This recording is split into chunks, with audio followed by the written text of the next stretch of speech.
देवरानी को देवर पसंद नहीं। ये कहानी है लखनऊ शहर की, जहां राम प्यारे अपने प्यारे से परिवार के साथ रहा करते थे।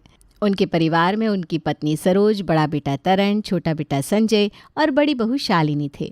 संजय की शादी अभी नहीं हुई थी, पर उसकी शादी का समय बहुत ही नज़दीक था। जी मैं क्या कह रही थी? तुम क्या कह रही थी वो तो तुम्हें ही पता होगा। मैं कोई अंतर्यामी बाबा तो हूँ नहीं जो मन की बात जान लूँ। ओफो, आपको ना बस हर समय मजाक सूझता रहता है। हंसते खिलते रहने से त्वचा जवान रहती है। तुम्हारी तरह सीरियस रहने लगूंगा तो तुम्हारी तरह मेरे चेहरे पर भी झुर्रियाँ पड़ जाएंगी। आप क्या कहना चाहते हैं? मेरे चेहरे पर झुर्रियाँ पड़ गई हैं? अरे तुम कैसी बात कर रही हो? मैं ऐसा कुछ भी नहीं कहना चाहता, बल्कि मैं तो ऐसा कह रहा हूँ। जाओ जी, मैं आपसे बात नहीं करती। अच्छा सॉरी, बताओ क्या बात थी? क्या बात कहने आई थी? मैं तो संजय की शादी की बात करने आई थी। क्या सही मुद्दा उठाया माँ आपने। मैं भी ना ऐसे ही कुछ कहने वाला था। तो आप लोगों की नज़र में कोई लड़की है या यूं ही बस सभी बातें कर रहे हैं? अभी तो सिर्फ बातें ही है, लेकिन तुम सब लोग हरी झंडी तो दिखाओ, फिर बात आगे बढ़ाते। ढूंढते हैं कोई लड़की। हाँ, सबकी तरफ से हाँ ही है। कोई लाल झंडी क्यों दिखाएगा भला? बुला लो कल पंडित जी को। ठीक है, पर आप लोगों को नहीं लगता कि हमें संजय से एक बार पूछ लेना चाहिए? हमारे खानदान में हमेशा अरेंज मैरिज ही हुई है। लव मैरिज का कोई स्कोप ही नहीं है, तो उससे पूछने का कोई मतलब ही नहीं बनता। ठीक है फिर। अगले दिन पंडित जी समय से राम प्यारे के घर पहुंच गए। सरोज ने उन्हें आदरपूर्वक बिठाया और कहा, पंडित जी, अब आप हमारे संजय के लिए कोई अच्छी सी लड़की ढूंढिए। हमें ऐसा रिश्ता चाहिए जो हमारे परिवार के लिए सही हो। पंडित जी ने अपनी बड़ी सी पोटली खोली, जिसमें रिश्तों के फ़ोटो और उनकी जानकारी भरी पड़ी थी। उन्होंने पहला फ़ोटो निकाला और कहा, ये लड़की बहुत पढ़ी लिखी है, MBA किया है, मल्टीनेशनल कंपनी में काम करती है। शालिनी ने फ़ोटो को गौर से देखा और बोली, लेकिन इसकी हाइट इतनी छोटी क्यों है? भैया इसके साथ खड़े होंगे तो ऐसा लगेगा जैसे पेड़ के पास गमला रखा हो। पंडित जी ने दूसरा फ़ोटो निकाला। ये लड़की बहुत अमीर घर की है, इसके पिता करोड़पति है, दहेज में गाड़ी और फ्लैट भी मिलेगा। अरे ये घर का कोई काम ही नहीं करेगी। ऐसे घर की लड़कियां तो रोटी भी नहीं बनाती। हमारे घर में ऐसी बहू नहीं चलेगी भाई। कोई हमारे जैसे स्टेटस वाला रिश्ता दिखाइए। अरे सरोज, तुम तो ऐसे कह रही हो जैसे रिश्ता लेने के लिए इंटरव्यू कर रही हो। थोड़ी रियायत भी दे दो। आप चुप रहिए जी, ये घर चलाना आसान काम नहीं है। पंडित जी ने थोड़ा रुक कर सोचा और फिर एक और फ़ोटो निकाली। ये लड़की नीलम है, मिडिल क्लास है, हर काम में निपुण, पूजा पाठ में रुचि रखने वाली और एक पैर पर खड़े होकर घर चला सकती। यह हर मायने में सर्वगुण संपन्न है। सरोज की आंखें चमक उठी। यही लड़की चाहिए हमें। पंडित जी, इस रिश्ते पर बात आगे कीजिए। मम्मी, मेरी शादी की बात चल रही है और मुझे नहीं बताया जा रहा। अरे तो क्या हुआ, हमने तेरे लिए लड़की देखनी शुरू की है। ये देख नीलम की फ़ोटो। सरोज ने उसे नीलम की फ़ोटो दिखाई और पंडित ने उसे नीलम के बारे में बताया तो संजय हैरान रह गया। मम्मी, ये लड़की तो मेरे से बिल्कुल उलट है। मैं मस्त मौला हूँ, ये इतनी गंभीर, धार्मिक, हमारी बिल्कुल नहीं जमेगी। तुझे कुछ नहीं पता, ये लड़की बिल्कुल परफेक्ट है। घर का काम जानती है, संस्कारी है। पंडित जी भी कह रहे हैं कि इससे अच्छी लड़की नहीं मिलेगी। हाँ बेटा, तुम्हारी बात सही कह रही है। नीलम जैसे गुणवान रिश्ते अब दुर्लभ है, और वैसे भी ऑपोजिट अट्रैक्ट्स। संजय बेटा, शादी करके हर मर्द पछताता ही है, चाहे किसी से भी कर लो। इसलिए ज़्यादा सोच मत, हाँ बोल दे बस। पापा, ये मजाक की बात नहीं है। मुझे इस लड़के से शादी नहीं करनी। बस बात खत्म। यह रिश्ता पक्का हो गया है। अब जो भी कहना है शादी के बाद कहना। संजय के नकारने के बावजूद सरोज ने नीलम से रिश्ता पक्का कर दिया। पंडित जी ने मुहूर्त देखकर तारीख तय कर दी और कुछ ही समय में उनकी शादी हो गई और नीलम शादी के बाद राम प्यारे के घर पहुंची। पूरे घर में खुशी का माहौल था। दरवाजे पर स्वागत के लिए शालिनी ने आरती की थाली तैयार की थी। सरोज ने हल्दी और चावल का कलश रखा। जैसे ही नीलम ने घर में कदम रखा, सभी ने उसे आशीर्वाद दिया। आओ नीलम, तुम इस घर में बहू नहीं, इस घर की छोटी बेटी हो।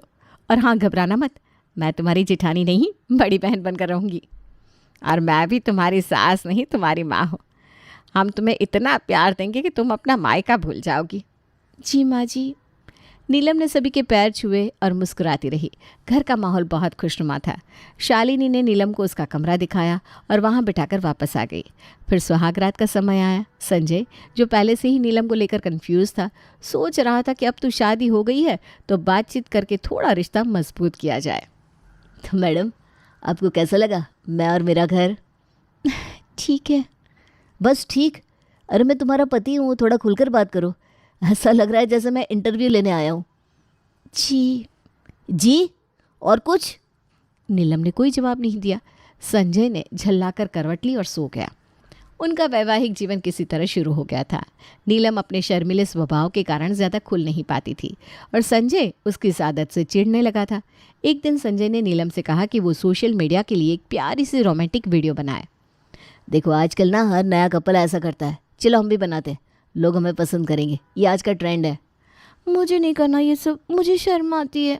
अरे इसमें क्या बुराई है? और शर्म की क्या बात? अब शर्माना छोड़ दो, तुम संजय की वाइफ हो।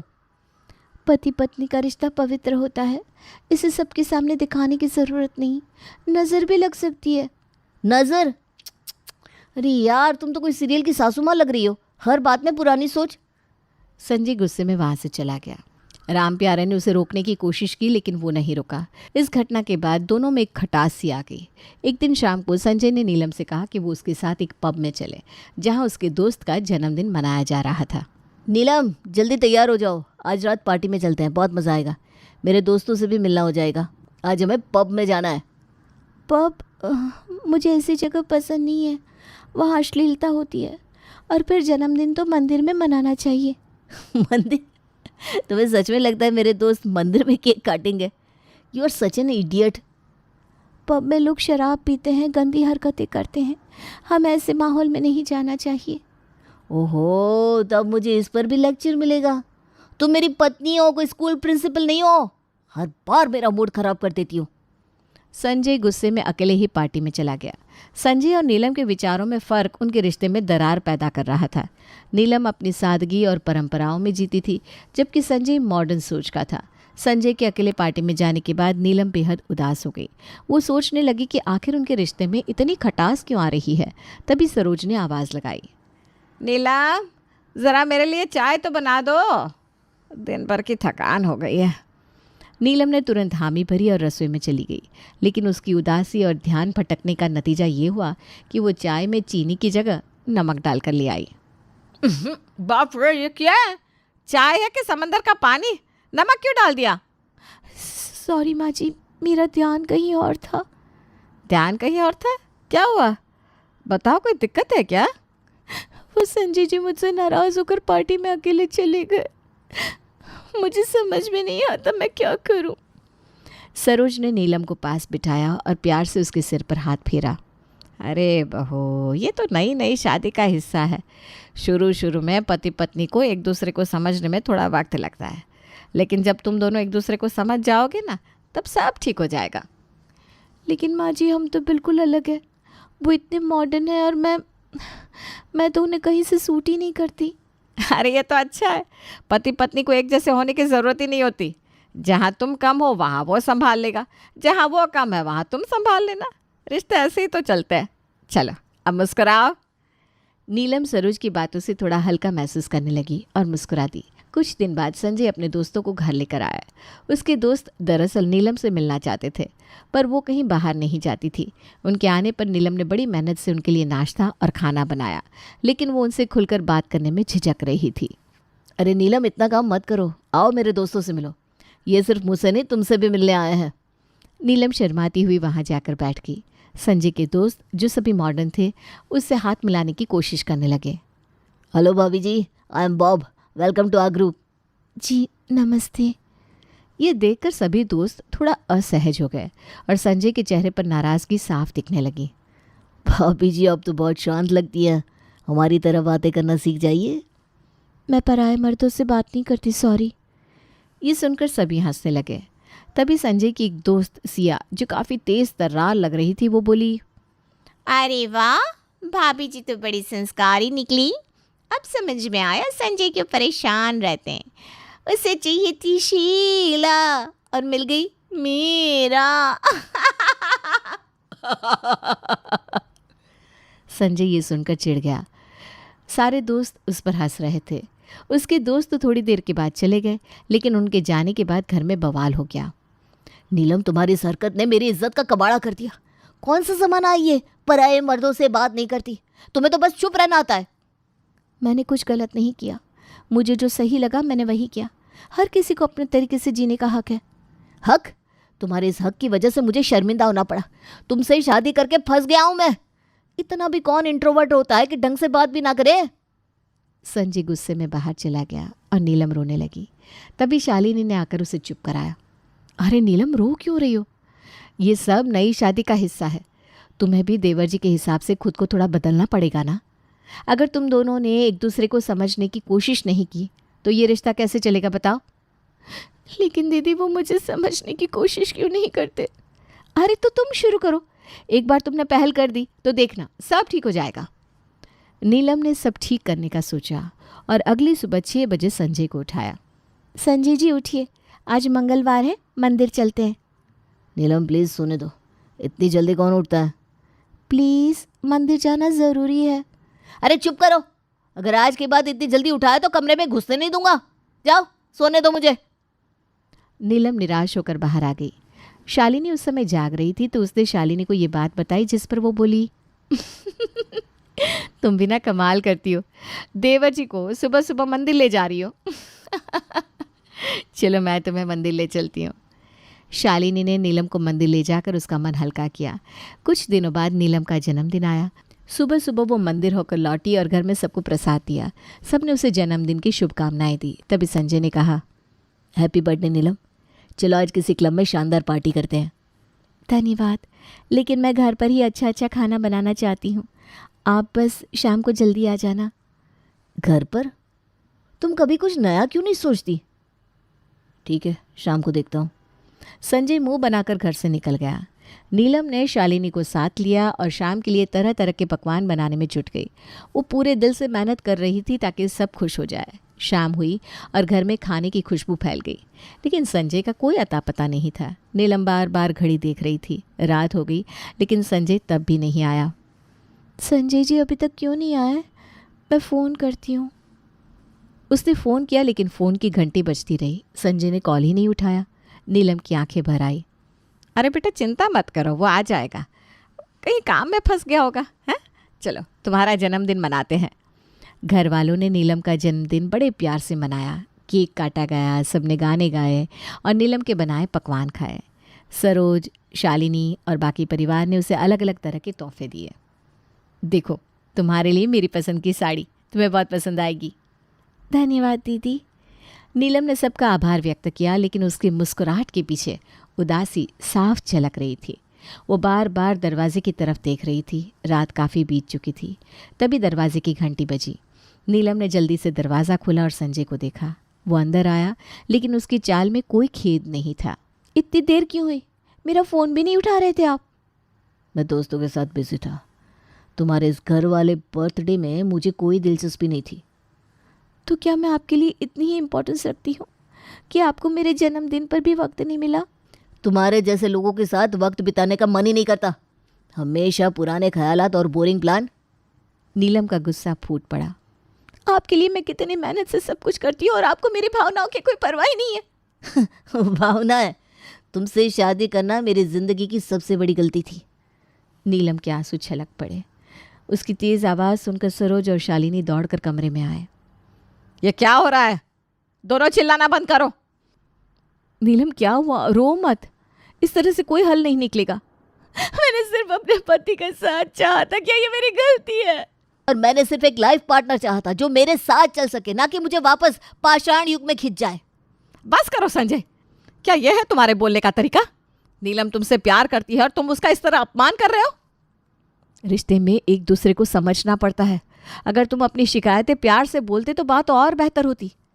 संजय ने सरोज और शालिनी की बातें सुनकर सर झुका लिया। वो थोड़ी देर चुप रहा, फिर धीमे स्वर में बोला, ठीक है, सॉरी, मुझे गुस्से में ऐसा नहीं कहना चाहिए था, लेकिन ये गलती आप लोगों की है। मैंने इस शादी के लिए मना किया था पर आप लोग नहीं माने।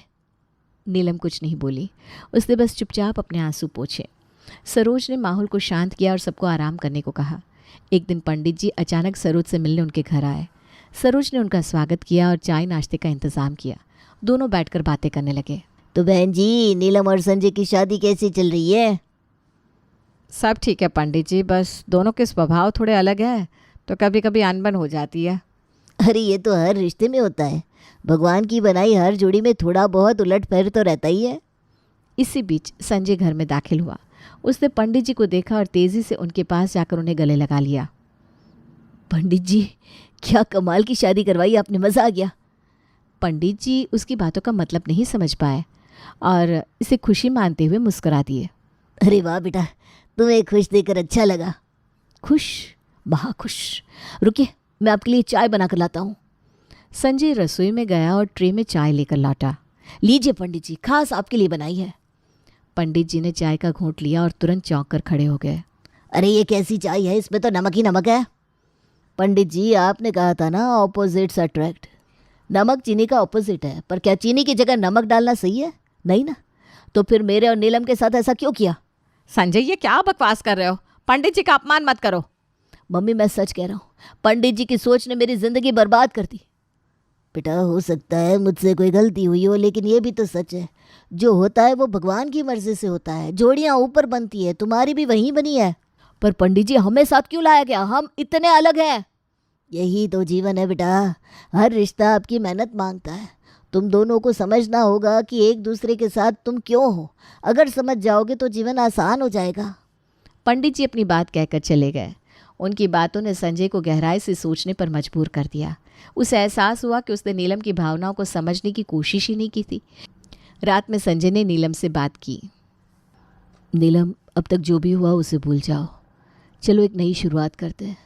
तुम मेरी बात समझने की कोशिश करो और मैं तुम्हारी। हम में से कोई गलत नहीं है, बस हम दोनों अलग हैं। संजय जी, मुझे भी माफ़ कर दीजिए। मैं अब से आपकी बातों को समझने की कोशिश करूंगी। शायद मॉडर्न होना इतना भी बुरा नहीं है जितना मैंने सोचा था। दोनों ने एक दूसरे से माफ़ी मांगी और नई शुरुआत करने का वादा किया। उनके इस फैसले से पूरा परिवार भी बहुत खुश हुआ।